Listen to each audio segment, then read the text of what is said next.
Hello everyone, welcome to Hiker Guys vlog. So we are at Zhuhai. It's a good sunny day. So see you around. Thank you. अब अहिले जुहाईको food स्टलमा छौँ हामी भर्खरै हामीले चाहिँ fried rice order गऱ्यौँ. Let's see how it goes. अब खाएर यसको टेस्टको वर्णन गर्नै बाँकी छ. फ्राइड राइस खाइरहेको छौँ हामी. मिठो छ चाइनिज फ्राइड राइस. हामी लन्च गरेर निस्क्यौँ. अब हामी ट्याक्सी चढेर चाहिँ हामी विन्मिङ प्यालेस जान्छौँ. Welcome to Winming Palace, one of the most tourist destination in Zhuhai. यो चाहिँ अलिकति हिस्टोरिकल अनि कल्चरल टाइपको प्यालेस रहेको छ. टिपिकल चाइनिज पगोडा स्टाइलमा. Let's see around. हामी अब जुहाईको यो पहिला विन्मिङ प्यालेस म धेरै पटक आएँ. पटक पटक आउँदा पनि उति नै रमाइलो लाग्छ यो प्यालेस चाहिँ.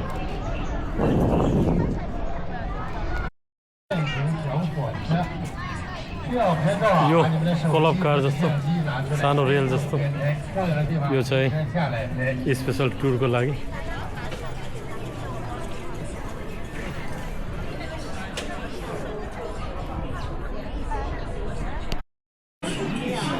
यो झन्डै 3-4वटा गेटहरू पास गर्दै हामी अगाडि जाँदैछौँ.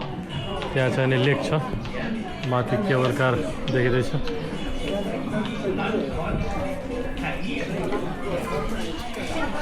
यो चाहिँ कृत्रिम नै होला जस्तो लाग्छ यो, तर बास्ना आइरहेछ. यो चेरी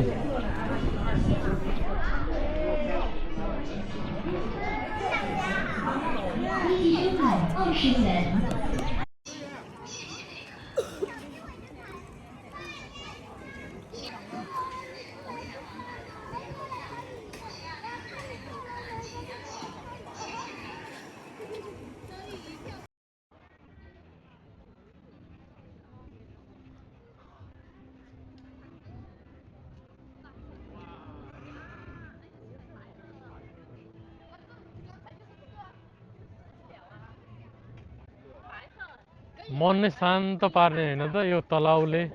तलाउमा ढुङ्गा छ, ढुङ्गा तैरिरहेको छ.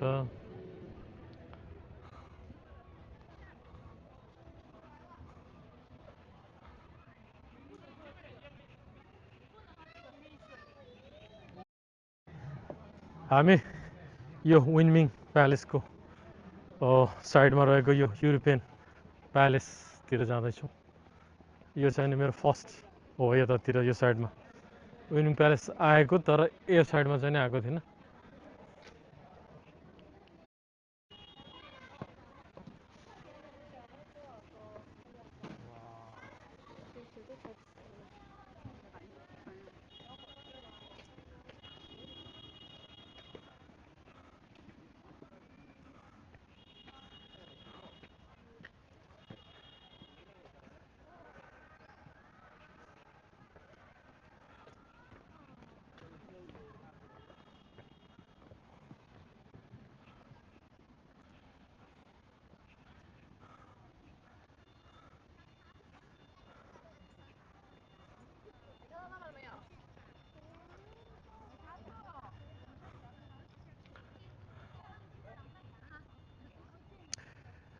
यो चाहिँ विन्मिङ प्यालेससँगै रहेको यो युरोपियन प्यालेसहरू, यो युरोपियन डिजाइनको.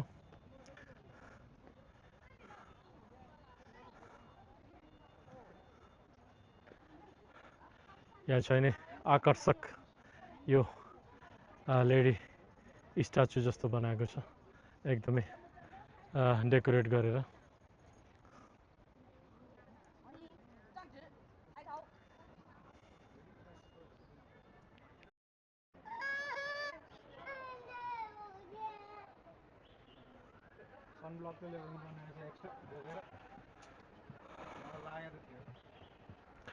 आज मलाई यो यति धेरै चर्को घाम लाग्ला भन्ने लागेको थिएन, तर मजा छ. हामी चाहिँ अहिले युरोपियन प्यालेसमा छौँ. यो म विन्मिङ प्यालेसमा आएर पनि यो साइड चाहिँ भिजिट गरेको थिएन. आज चाहिँ नि हाम्रो मनोज भाइसँग यो युरोपियन दरबारतिर पनि हामी घुम्दैछौँ। यो प्लेस चाहिँ भिजिट गर्नुपर्ने खालकै रहेछ, जस्ट टुटाउनु हुँदैन। यहाँ आइसकेपछि यो प्लेस चाहिँ छुटाउनु भएन। मैले त दुई तिन पटक छुटाइसकेँ है। म चाहिँ लक्कीले फर्स्ट टाइम आएर फर्स्ट टाइम भयो। आइपुग्यो। आज मजाले एक्सप्लोर गर्न पाइयो नि त।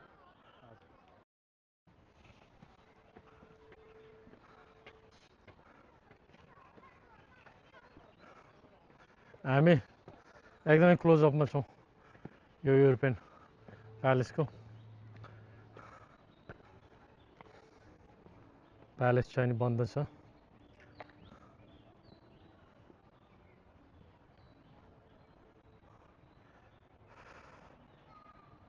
युरोपियन डिजाइनको आर्किटेक्ट भए पनि अलिकति यसको डिजाइन चाहिँ अलिकति मोडर्न चाइनिज स्टाइलमा छ। अलिकति युनिक टाइपको छ यहाँको बिल्डिङ। माथिको त्यो छाना चाहिँ नि चाइनिज स्टाइलको लाग्यो मलाई होइन। चाइनिज डिजाइन छ क्या।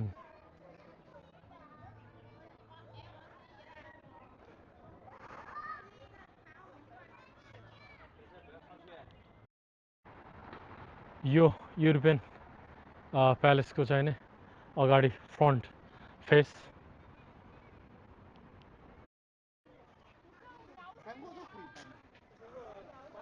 यहाँ चाहिँ हाँस मान्छेले खाना दिन्छ, एकदम नजिक नजिक आउँदैछ। बच्चाले यहाँ खाना दिइरहेको छ, एकदमै नजिक आइरहेको छ। यो परिसर ठुलो छ।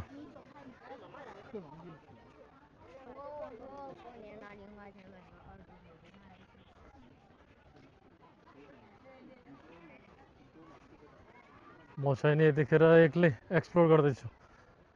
मनोज भाइ हराएको छ, उसँग सिम पनि छैन। अब म 2 पटक खोजिसकेँ। म चाहिँ नि एक्लै हिँड्दैछु।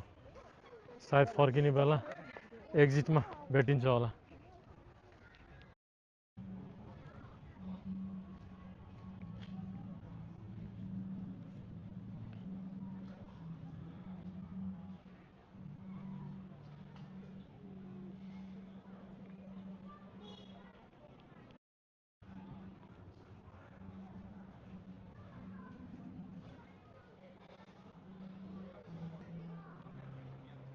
यो ड्र्यागन बोट।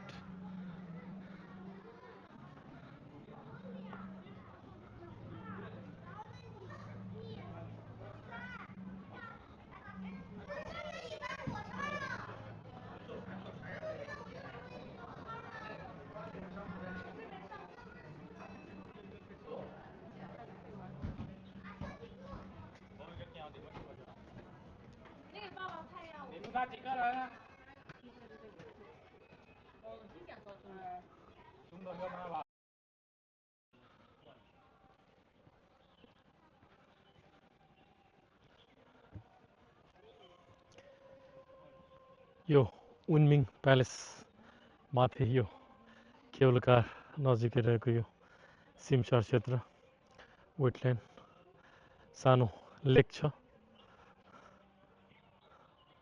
हाँस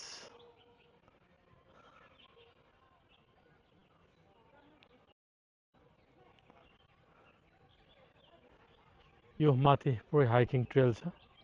यो हाइकिङ ट्रेल ओपेरा हाउस नजिकैको केबल कार जिङसान केबल कारमा जोडिन्छ।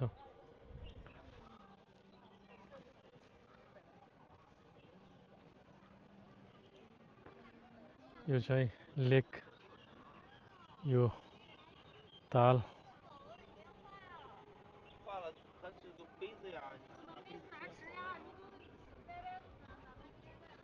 म चाहिँ आज उनमिङ प्यालेस वरिपरि एक्सप्लोर गर्दैछु। उनमिङ प्यालेस चाहिँ नि म 2-3 पटक आइसकेँ।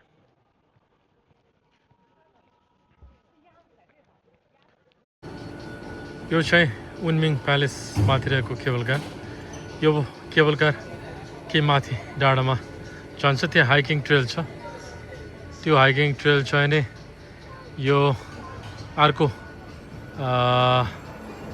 जिङसान केबल वे त्यसमा गएर जोडिन्छ त्यो हाइकिङ रुट।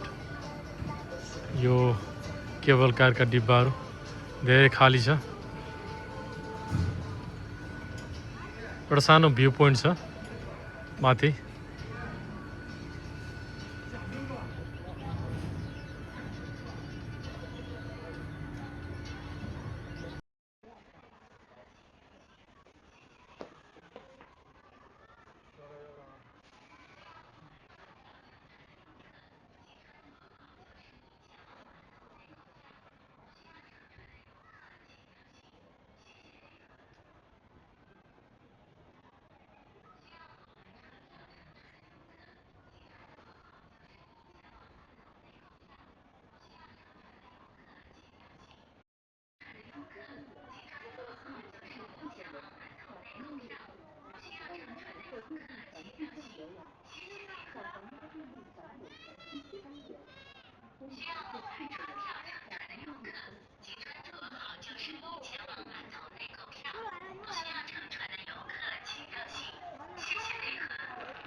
यो विन्मिङ प्यालेस परिसर निकै ठुलो छ।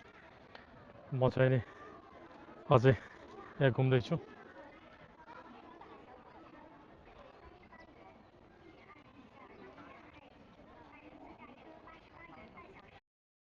म विन्मिङ प्यालेसबाट बाहिर निकै चर्को घाम लाग्दैछ। अहिले दिनको 2 बजिसकेको छ।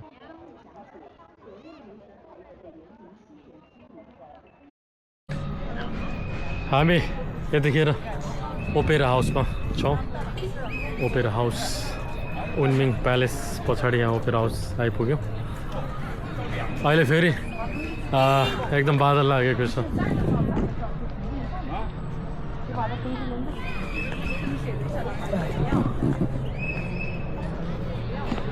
भाइले ओपेरा हाउस भन्थ्यो। फाइनली आइपुग्यो।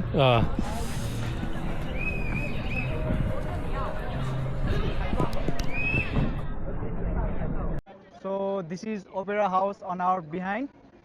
Finally हामी चाहिँ यहाँ आइपुगेको छौँ। अनि यहाँको लुक चाहिँ एकदम modern architect with the iconic view. Unique टाइपको छ। अनि यसो हेर्दा चाहिँ युएफओ चाहिँ क्रास भएको टाइपको त्यस्तो खाले चाहिँ डिजाइन देखाउन खोजेको छ। So it's really nice. So मेरो यो साइडमा चाहिँ एउटा निकै नै ब्युटिफुल एउटा बिल्डिङ रहेको छ। यो भित्र चाहिँ टाइम स्पेन्ड गर्न, फ्यामिली टाइम स्पेन्ड गर्नको लागि अनि विभिन्न क्याफेहरू, स्टारबक्सदेखि लिएर रेस्टुरेन्टहरू राखेको छ। हेरौँ के पाउँछ हामीले यहाँ। डिजाइन पनि एकदम टपमा रहेको छ। त्यहाँ राम्रो खाले रेस्टुरेन्ट रहेछ भ्यूको लागि। It's really nice. यो दिनको 3:30 बज्न आँटेको छ। हामी चाहिँ नि यो ओपेरा हाउसबाट फर्किँदैछौँ।